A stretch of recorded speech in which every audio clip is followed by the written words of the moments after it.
রাজকোটে দুর্দান্ত পারফরমেন্স করল ভারতীয় ক্রিকেট টিম। সেই সঙ্গে চলতি 5 ম্যাচের এই টেস্ট সিরিজে টিম ইন্ডিয়া 2-1 ব্যবধানে এগিয়ে গেল। পাশাপাশি আরও একটি ফায়দা হয়েছে ভারতীয় ক্রিকেট টিমের।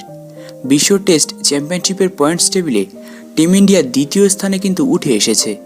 এই প্রসঙ্গে আপনাদের জানিয়ে রাখি, রাজকোটে ইংল্যান্ডের বিরুদ্ধে 434 রানের একটা বিশাল ব্যবধানে জয়লাভ করেছে আজকে টিম ইন্ডিয়া। 3 নম্বর টেস্ট ম্যাচে জয়লাভ করার পর টিম ইন্ডিয়ার আত্মবিশ্বাস আপাতত বলতে গেলে সপ্তম স্বর্গে পৌঁছে গিয়েছে। প্রথম ইনিংসে 445 রানে অল আউট হওয়ার পর দ্বিতীয় দিনের শেষে ইংল্যান্ড ক্রিকেট টিম 2 উইকেট হারিয়ে 207 রান করেছিল। সেই সময় অনেকেই মনে করেছিলেন যে টিম ইন্ডিয়ার হাত থেকে হয়তো এই ম্যাচটা ফসকে যাবে, কিন্তু এই টেস্ট ম্যাচে টিম ইন্ডিয়া দুর্দান্ত কামব্যাক করে এবং রেকর্ড ব্যবধানে জয় লাভ করে। প্রসঙ্গত, 3 নম্বর দিন ইংল্যান্ড ক্রিকেট টিমকে 310 রানে অল আউট করে দেয় ভারতীয় ক্রিকেট টিম। ফলে রোহিতদের হাতে 126 রানের লিড থাকে।